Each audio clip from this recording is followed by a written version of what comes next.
This week in comic books, X of Swords is finally done.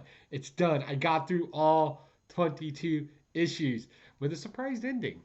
Delta Dogs came out this week. Man, I love me some Delta Dogs. If you're not reading Delta Dogs, go check out Millennium Comics. And last but not least, Detective Comics. I hate to say it, I was wrong about something, and that, well, that irritates me. All that and more right after the intro.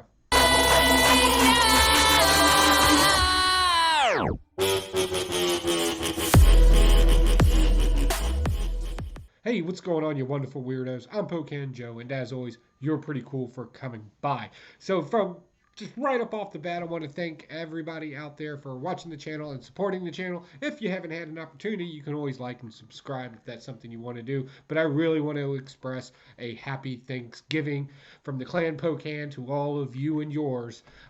Be safe and eat some turkey. Yeah, that's awesome. So, but that's not why you're here. Let's talk about some comic books. We're going to kick it off with Detective Comics number 1031. I was wrong. I thought for sure the mirror guy, the activist, vigilante activist mirror guy, I thought for sure it was the mayor. I had my hopes set on it. Come find out, nope. And also, the mayor doesn't want to do anything with him. Why? Because he's basically a masked vigilante. Yes, he's got some deep meaning behind it. Well, you're really looking at yourself when you look through his little mirror thing. Whatever. But regardless, I was wrong on that one. Also, in this one, I don't know what it is about this, but this page, this supposed to be split, this annoyed me. I don't know why. I think it's all the orange and red in it. But basically, the Bat family gets into a fight with all the people that wish to stop all of this. A lot of people are going to start exploding on a lot of people right now. But we also get Hush. Hush is being rolled into this as well. I like Hush. I don't like the show, the Batwoman show Hush. I thought that was weak. But I really did like the cartoon one, and I like the comic book one. It seems a little bit more sadistic. So we're going to roll him in here. And apparently he's got some of the Bat family captured. So that's definitely a plus. I'll definitely keep picking this up. This is hot. Moving on in DC, we have Justice League Dark number 28. So the Justice League Dark, they finally beat the Upside Down Man. Like they kept hinting that they were winning the thing anyway, so I don't understand this book. Like they should have beat him up. There was the "we'll believe and have hope," and he was like getting hurt then, and it's obvious. Whatever. So needless to say, Wonder Woman in this one no longer has the power to become that witching hour character that they made all the cool covers and stuff out of. You know, the one thing they were doing right in this book. Yeah, that's not a thing anymore because they have to use it to capture the Upside Down Man and his cronies. So that was kind of sad. But we do get Endless Winter's coming, and we do get a shadowy figure in here. Maybe the first appearance of a character. They didn't name them, but Winter is coming apparently because that's the thing to say now because of Thanks Games of Thrones. But so this may be the first appearance of somebody. I'm not 100% sure. It may be somebody we know, and they're just launching the continuity weird. Whatever the case may be. Possible first appearance? I don't know. Check your key collector out. All right. Next is Action Comics. This was okay. I'm not going to go too hard on this. The art styling in it, if you don't like your classic comic book type art, you probably won't like this too much.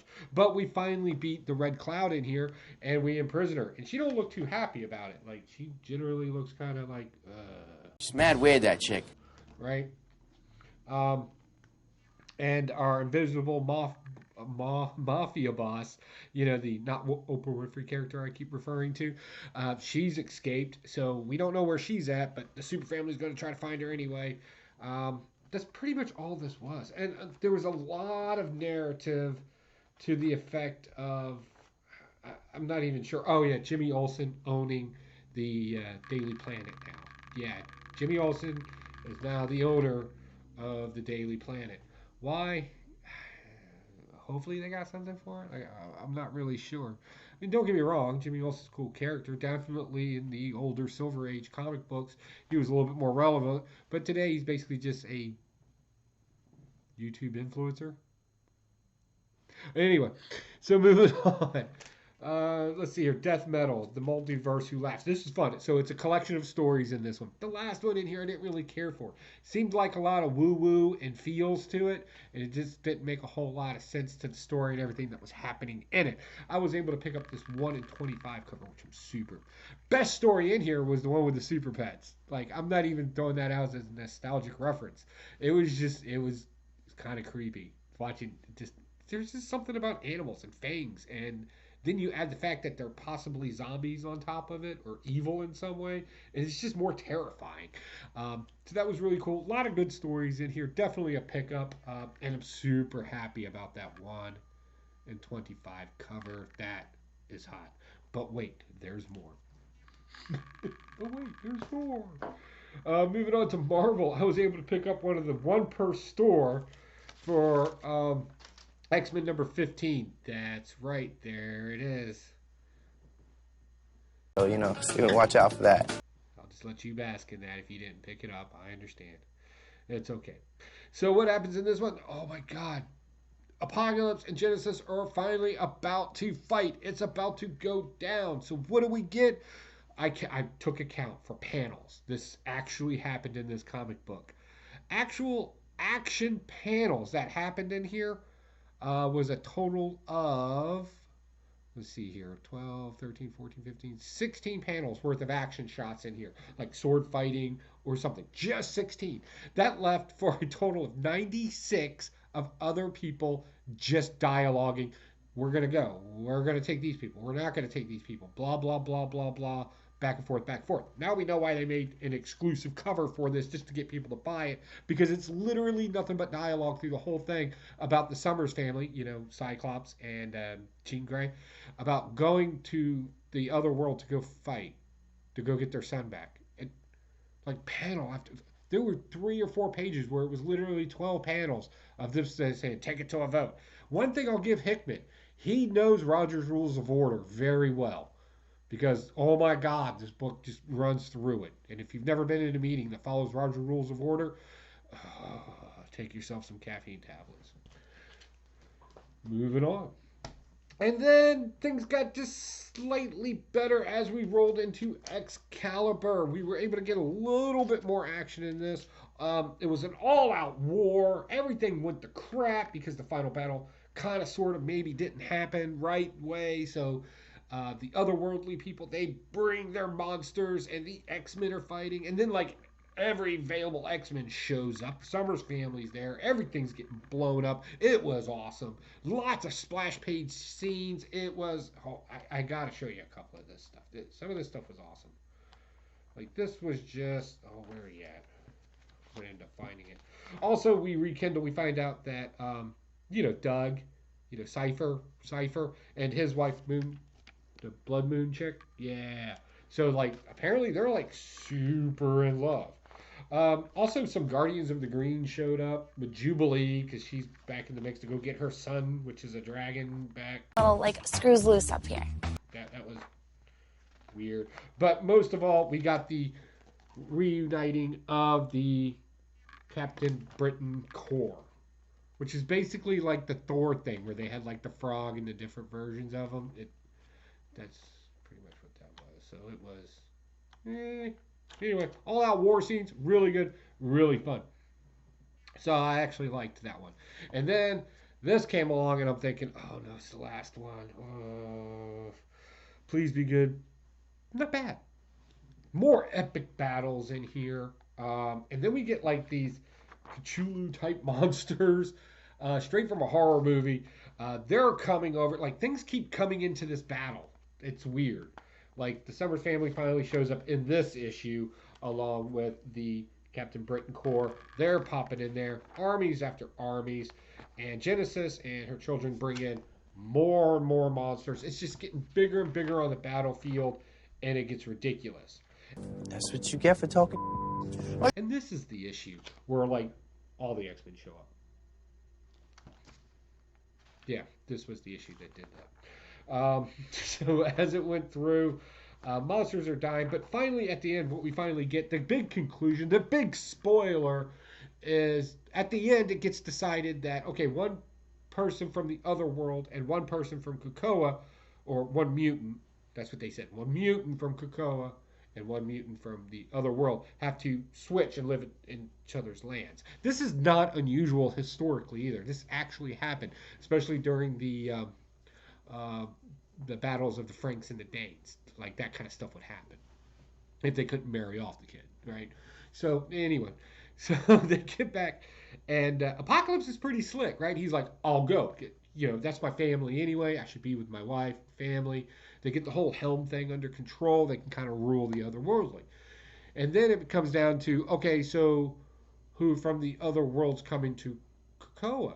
And Apocalypse jumps in and simmers everybody down and goes, "Krakoa will."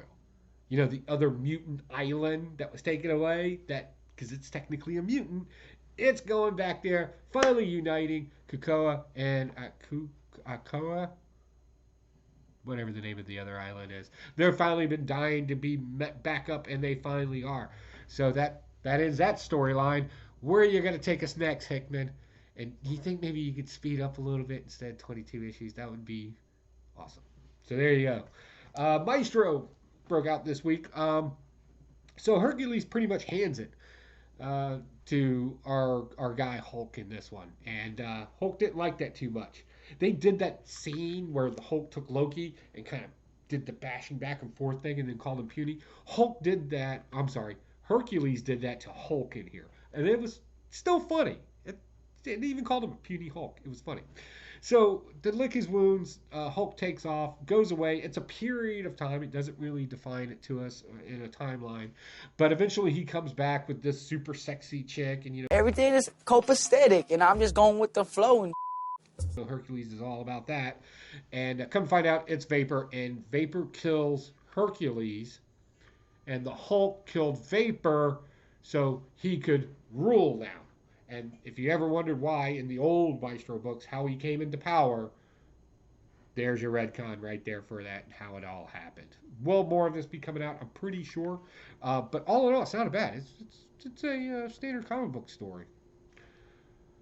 Moving on, Power Pack relaunched for its second time. And I read this thinking it was going to be something different. Come to find out, it's nothing more than a tie-in for the Champions story. You know, right now they're doing that Kamala's Law thing, or better yet, we would know it as Civil War. It's the same issue. Yeah, they're just retelling it with kids as sidekicks or minor heroes, whatever. At first, it was kind of fun. It was lighthearted.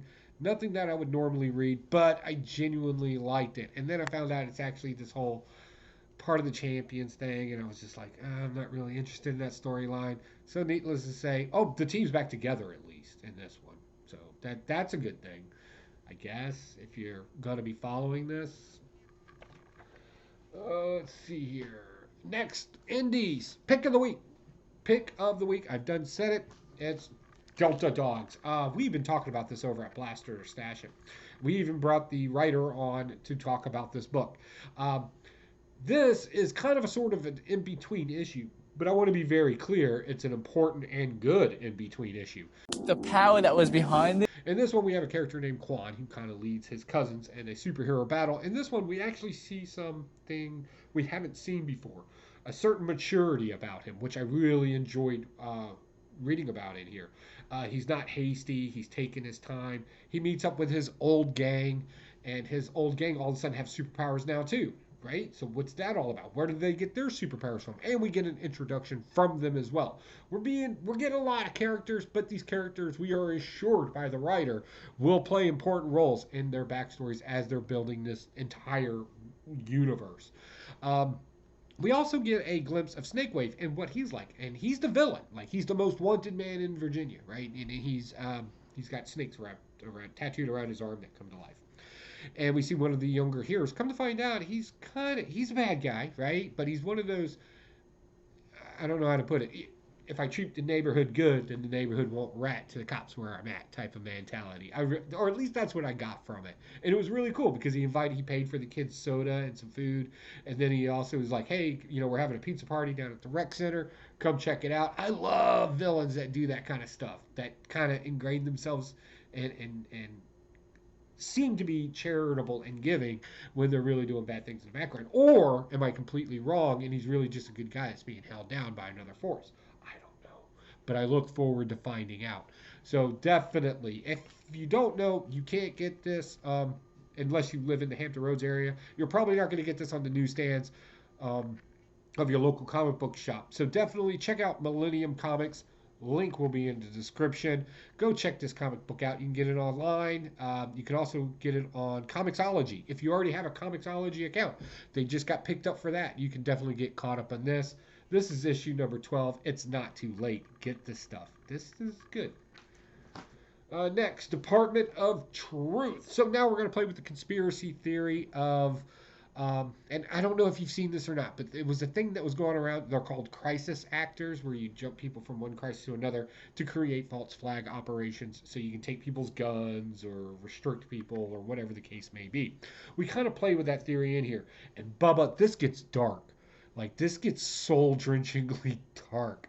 A mother that lost her child in a horrific incident of a school shooting and trying to make it a hoax and deal with the facts that people think it's a hoax. Oh my God. And then an underground organization called the Black Hat is also trying to make it a hoax. This is where they kind of take fictitious conspiracy theories and bring them to truth, right? But this gets dark and it gets weird. It's so weird. But who are the Black Hat and why do they want to do all this? I think we're going to get some more information about that in the next issue. Department of Truth is awesome. Good reading. Next, another good read this week, and I really want to check out more of this. Hopefully my comic book store keeps picking it up. Wayne, if you're watching this, keep picking this book up for me because I'm going to forget to tell you. Assassin and Son. So this is an introduction issue. All right, and I love it when comic book writers and creators do this. There's not really a whole lot. We start with like an end scene, right? And then we kind of get brought to the beginning of the story, if that makes any sense. So eventually we're going to get back to that beginning scene. Kid standing in a graveyard, there's blood all over the place. Right, there's your beginning scene. And the story's being narrated by who I am assuming is the son in this one. We also find out about the dad and his like group. Right? Basically, they're called the Four Horsemen. Basically, a rich, sadistic, probably psychopathic. I already got the title for that closing. Like, you know what I mean? Like, come on, bro. Rich kid who's a politician's son owns some murderous assassins and some of the best in the world, apparently. This is fun, and the introduction to the characters so we understand who they are as we move forward. The art can be a little muddled in here. It seems like it's a little too much in some pages, but for the most part, I enjoyed this, and I'll continue reading it. Definitely, you may want to check this out if you have not picked it up already. Next, Snake Eyes, Dead Game. I know I said I wouldn't pick it up because I failed. But I went ahead and picked it up. And I'm glad I did. I gave it a second chance. This is issue number 3. If you're unfamiliar with this story, basically we're getting a little bit, I don't know how to put it, supernatural in this one. We have a being called Grave Master, and his job is just to pile bodies to appease his god, which is death. Does that sound familiar? That's Thanos. That's Thanos. But this guy's going to do it, and he's a mummy, so it's totally different. Storm Shadow joins up with Snake Eyes in this one because they're going to recover this magical sword. Also, Bullet Man randomly pops in here from IDW. Bullet Man. If you don't know, he's a guy who wears a helmet that looks like a bullet, and he like launches himself at you. Pew, pew, pew, pew. Yeah. As weird as it is, the artwork in here is beautiful. And I'll be honest with you, there is just something about Snake Eyes and Storm Shadow working together. And we have some other Joes that are going to be popping into this as well. Nothing too mainstream, but for the most part, it's a fun comic book at best. If my store dropped this, I wouldn't be hurt over it. But if it was there and I wasn't over my budget, I would probably pick it up just for the silliness of it, I think is the best way to put it. It's a silly book with some cool action ninja stuff in it. It's like an 80s buddy flick. Yeah. All right, guys. that's my haul. Hey, do you like talking about comic books? Maybe even discussing your opinions on them a little bit? Constantly running his mouth, talking blah, blah, blah. Well, you definitely want to check out me and my friends over at Blastin' and Stashing Comics, 10 p.m. Eastern Standard Time. We're on the YouTubes. Myself, Huey, and Spectacular Spider Grandpa, we're going to sit around and we're going to talk about our hauls for the week, give our opinions, and we got a live chat that's going on where you can participate and ask questions. I'll be bringing these books, so if you want to make sure a book doesn't hit the lightning round, you definitely want to show up and get like a broader spec of it, or give us your opinions on the book of which you are stashing or blasting. All right, folks, that's not it. I got to go get a turkey ready. I might have to go buy a turkey or let's just shoot one. Let's go shoot a turkey. I don't know. I'm getting a turkey from someplace, and I got to throw it in the oven and start getting it ready. So, hey, guys, again, from the Clan Pocan to all of yours, happy Thanksgiving, and we'll see you next week. Get away, get out of here.